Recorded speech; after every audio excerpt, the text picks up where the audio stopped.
Clip number 947۔ اس clip میں آپ قرآن پاک کی سورہ نور کی آیت نمبر 31 کی تلاوت، ترجمہ اور تفسیر قرآن صراط الجنان سماعت فرمائیں گے۔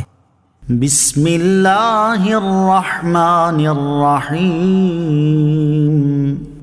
ترجمہ، اللہ کے نام سے شروع جو نہایت مہربان رحمت والا ہے۔ وَقُل لِّلْمُؤْمِنَاتِ يَغْضُضْنَ مِنْ أَبْصَارِهِنَّ وَيَحْفَظْنَ فُرُوجَهُنَّ وَلَا يُبْدِينَ زِينَتَهُنَّ إِلَّا مَا ظَهَرَ مِنْهَا وَلَا يُبْدِينَ زِينَتَهُنَّ إِلَّا مَا ظَهَرَ مِنْهَا وَلْيَضْرِبْنَ بِخُمُرِهِنَّ عَلَى جُيُوبِهِنَّ وَلَا يُبْدِينَ زِينَتَهُنَّ إِلَّا لِبُعُولَتِهِنَّ أَوْ آبَائِهِنَّ أَوْ آبَاءِ بُعُولَتِهِنَّ أَوْ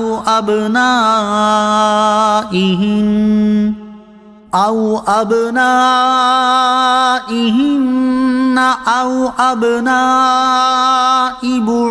بعولتهن أو إخوانهن أو بني إخوانهن أو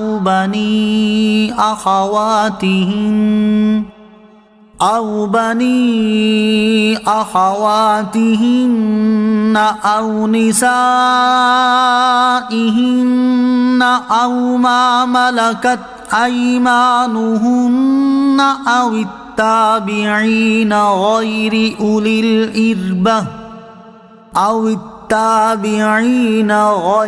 أولي الإربة من الرجال أو الطفل الذين لم يظهروا على عورات النساء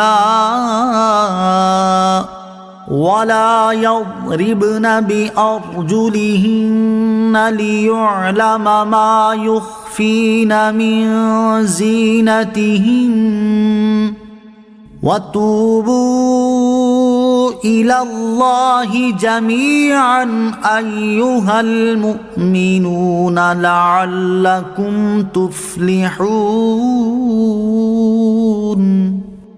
ترجمہ، اور مسلمان عورتوں کو حکم دو کہ وہ اپنی نگاہیں کچھ نیچی رکھیں اور اپنی پارسائی کی حفاظت کریں اور اپنی زینت نہ دکھائیں مگر جتنا بدن کا حصہ خود ہی ظاہر ہے، اور وہ اپنے دوپٹے اپنے گریبانوں پر ڈالے رکھیں اور اپنی زینت ظاہر نہ کریں مگر اپنے شوہروں پر یا اپنے باپ یا شوہروں کے باپ یا اپنے بیٹوں یا شوہروں کے بیٹوں یا اپنے بھائیوں یا اپنے بھتیجوں یا اپنے بھانجوں یا اپنی مسلمان عورتوں یا اپنی کنیزوں پر جو ان کی ملکیت ہوں، یا مردوں میں سے وہ نوکر جو شہوت والے نہ ہوں، یا وہ بچے جنہیں عورت کی شرم کی چیزوں کی خبر نہیں، اور زمین پر اپنے پاؤں اس لیے زور سے نہ مارے کہ ان کی زینت کا پتہ چل جائے جو انہوں نے چھپائی ہوئی ہے۔ اور اے مسلمانوں، تم سب اللہ کی طرف توبہ کرو اس امید پر کہ تم فلاح پاؤ۔ وَقُل لِّلْمُؤْمِنَاتِ، اور مسلمان عورتوں کو حکم دو۔ آیت کے اس حصے میں مسلمان عورتوں کو حکم دیا گیا ہے کہ وہ اپنی نگاہیں کچھ نیچی رکھیں اور غیر مردوں کو نہ دیکھیں۔ حضرت ام سلمہ رضی اللہ تعالی عنہا فرماتی ہیں کہ میں اور حضرت میمونہ رضی اللہ تعالی عنہا بارگاہ رسالت صلی اللہ تعالی علیہ وسلم میں حاضر تھی۔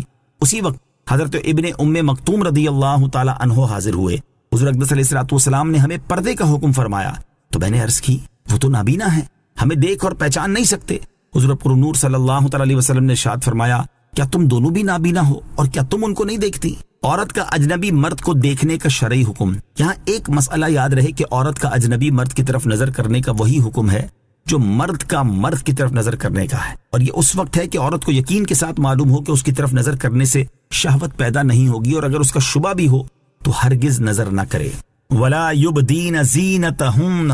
اور اپنی زینت نہ دکھائیں۔ ابو البرکات عبداللہ بن احمد نصفی رحمۃ اللہ تعالی فرماتے ہیں زینت سے مراد وہ چیزیں ہیں جن کے ذریعے عورت سجتی سنورتی ہے، جیسے زیور اور سرما وغیرہ، اور چونکہ محض زینت کے سامان کو دکھانا مباح ہے اس لیے آیت کا معنی یہ ہے کہ مسلمان عورتیں اپنے بدن کے ان اعضاء کو ظاہر نہ کریں جہاں زینت کرتی ہیں، جیسے سر، کان، گردن، سینہ، بازو، کوہنیاں اور پنڈلیاں۔ البتہ بدن کے وہ اعضاء جو عام طور پر ظاہر ہوتے ہیں جیسے چہرہ، دونوں ہاتھ اور دونوں پاؤں، انہیں چھپانے میں چونکہ مشقت واضح ہے اس لیے ان اعضاء کو ظاہر کرنے میں حرج نہیں،